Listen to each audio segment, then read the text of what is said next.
저희 함께 볼 하나님의 말씀은 마태복음 24장 1절부터 14절 말씀입니다. 마태복음. 예수께서 성전에서 나와서 가실 때 제자들이 성전 건물을 가리켜 보이려고 나오니 대답하여 이르시되 너희가 이 모든 것을 보지 못하느냐? 내가 진실로 너희에게 이르노니 돌 하나도 돌 위에 남지 않고 다 무너뜨려지리라.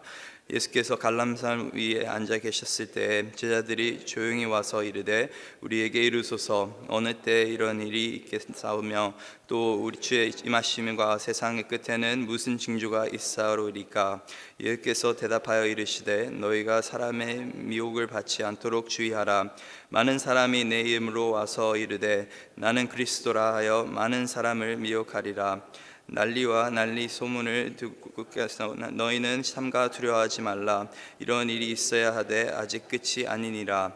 민족이 민족을 나라가 나라를 대적하여 일어나겠고 곳곳에 기근과 기근이 있으리니 이 모든 것은 재난이 시작이니라.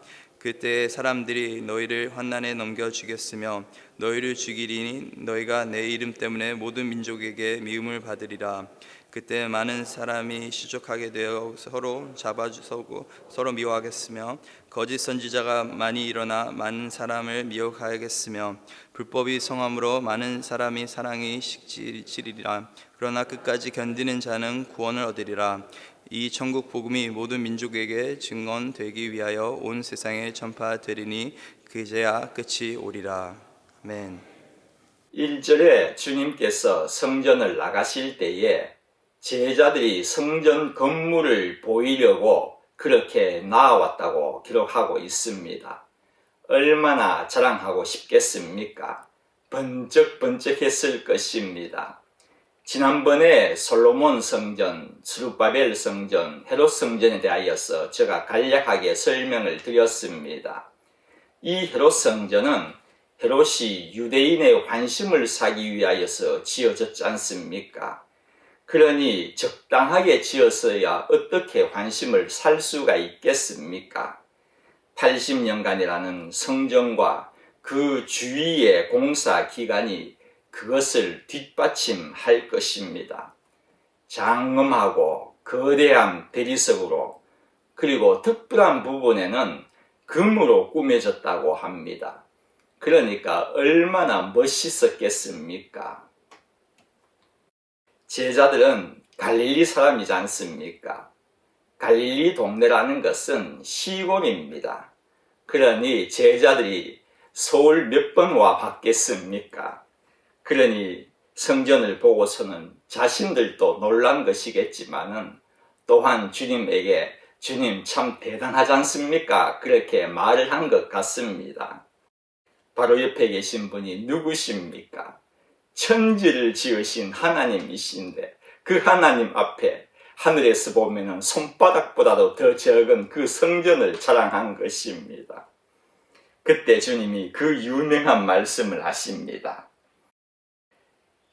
돌 하나도 돌 위에 남지 않고 다 무너뜨려지리라. 이 심판은 AD 70년도에 로마의 티투스 장군에 의하여서 역사적으로 실현된 것입니다. 63년에 헤롯 성전이 지어졌다고 합니다.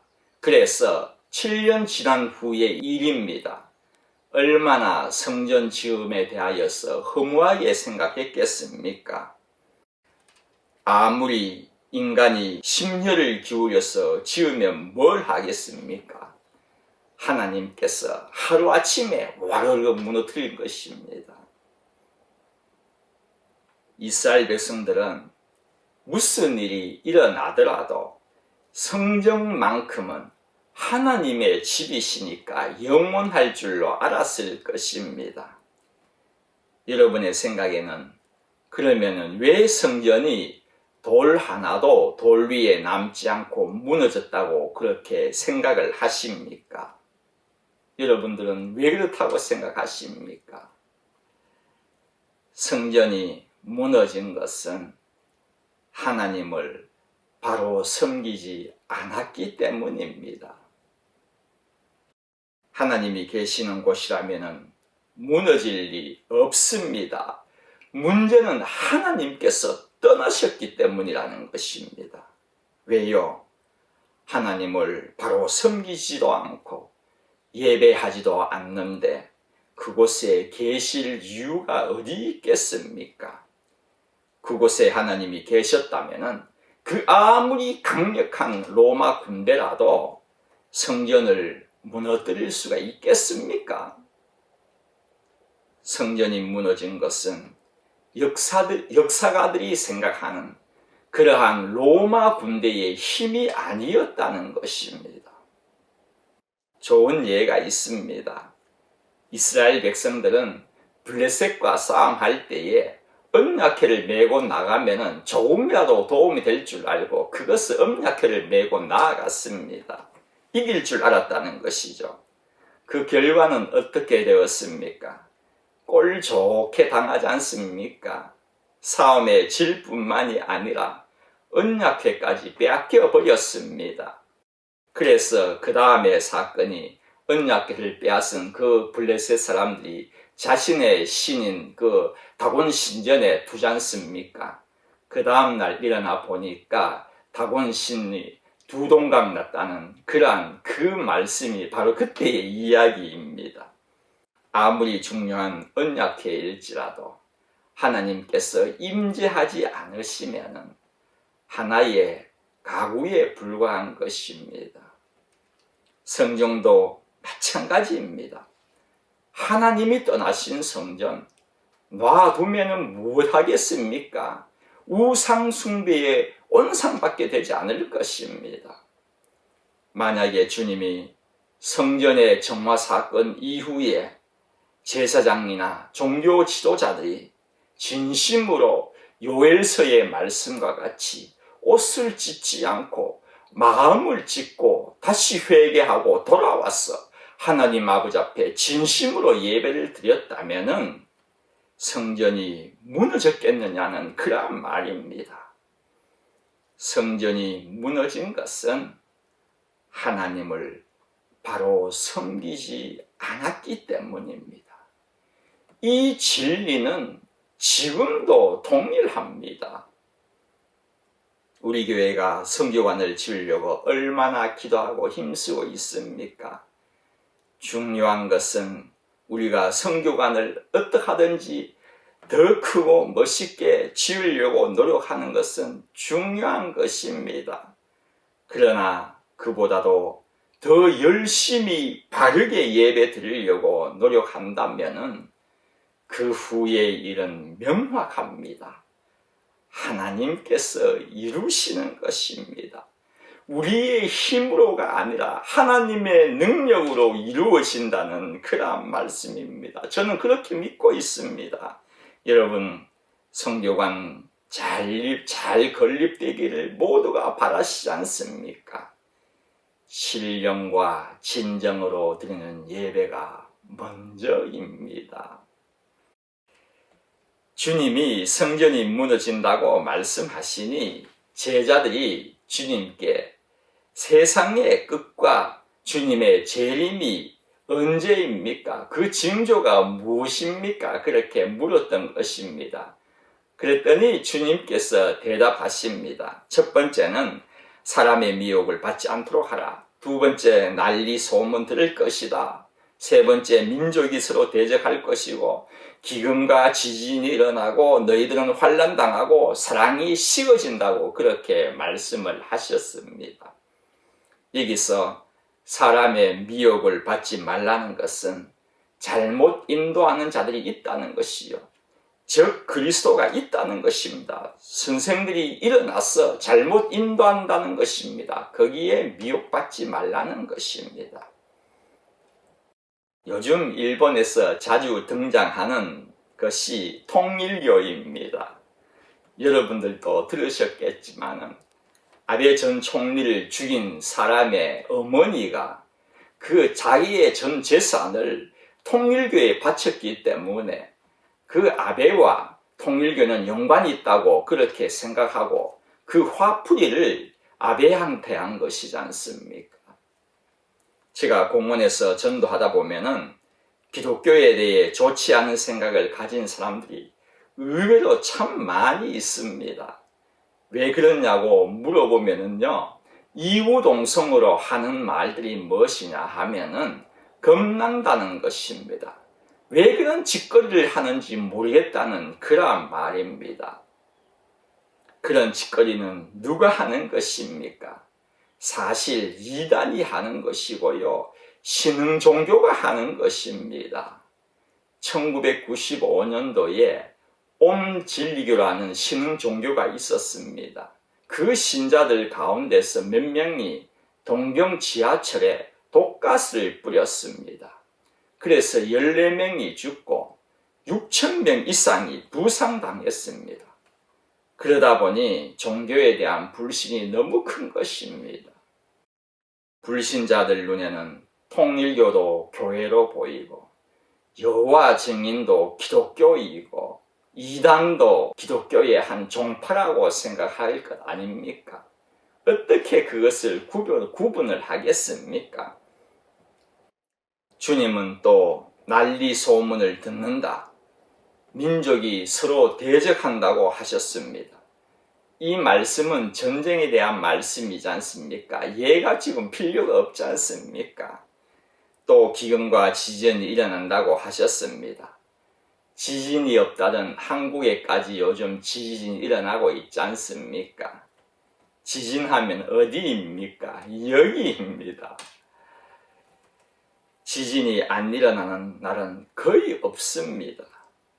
일본 기상청의 발표로 1995년 이래 점점 지진이 증가하고 있다고 그렇게 말하고 있습니다.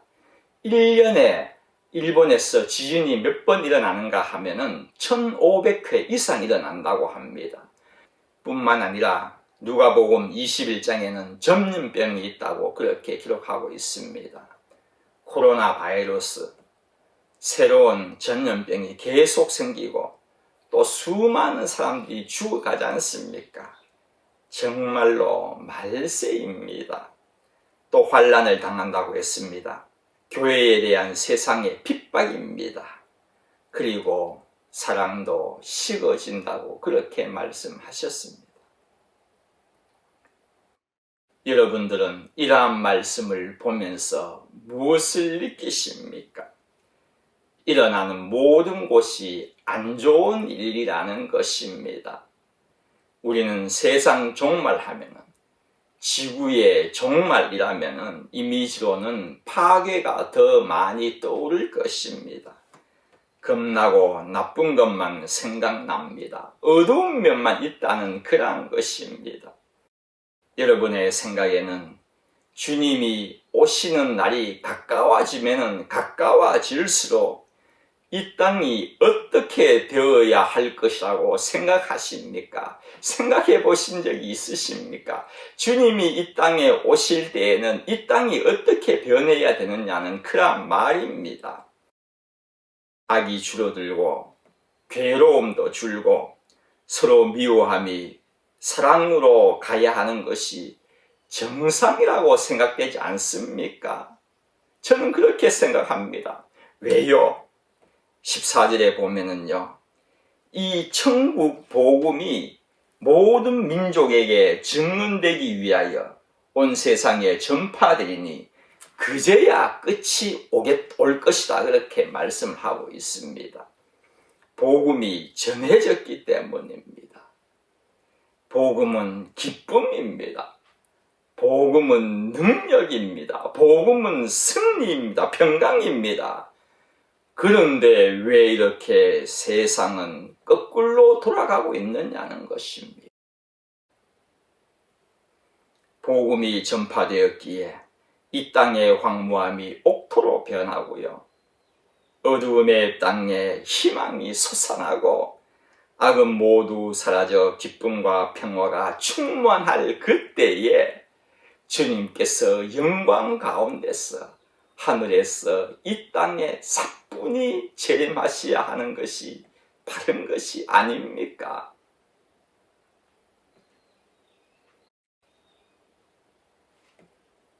제가 틀렸습니까? 그런데 왜 이렇게 거꾸로 돌아가느냐는 말입니다. 아담의 죄로 인해 세상이 전적 타락하고 전적으로 부패했기 때문입니다. 우리 인류가 지은 죄가 얼마나 많습니까? 하나님은요, 모든 심판의 원인은 딱 한 가지입니다. 죄입니다. 아담 때도 그랬고 노아 때도 그랬고 소돔과 고모라도 마찬가지였습니다. 아담은 말씀에 순종하지 않은 것이 얼마나 큰 죄인가를 알려주는 좋은 사건이기도 하지 않습니까? 하나님이 저주를 퍼부으셨습니다. 그냥 고통, 수고, 아픔, 가시덤불 등등 수많은 저주가 주어졌지만은 그 가운데서 가장 큰 저주는 저는 이것이라고 생각합니다. 너는 흙이니 흙으로 돌아갈 것입니다. 아무 쓸모없는 그 흙에서 우리 인간을 만드셨어. 얼마나 사랑하셨는데 그 인간을 다시 흙으로 보내신다는 것은 정말로 우리 인생에게는요, 너무나도 비참한 일입니다. 그리고 노아 때는 어떠했습니까? 사람의 죄악이 세상에 가득함과 모든 계획이 항상 악할 뿐이었고 소돔과 고모라는 그 죄악이 심히 무거웠다고 그렇게 기록하고 있습니다. 그러기에 성들과 온들과 모든 백성과 땅에 난 것을 다 엎어 멸하셨다고 그렇게 기록을 하고 있습니다. 그렇다면 지금이라고 그러지 말라는 법 어디 있겠습니까? 그 이후로 우리 인간이 지은 죄는요, 그들보다도 훨씬 많습니다. 3000년간 쌓인 죄를 생각을 해보십시오. 한 차례 더 엎어버리시지 않은 것은 천만다행 아닙니까? 그것도 우리의 시대의 말입니다.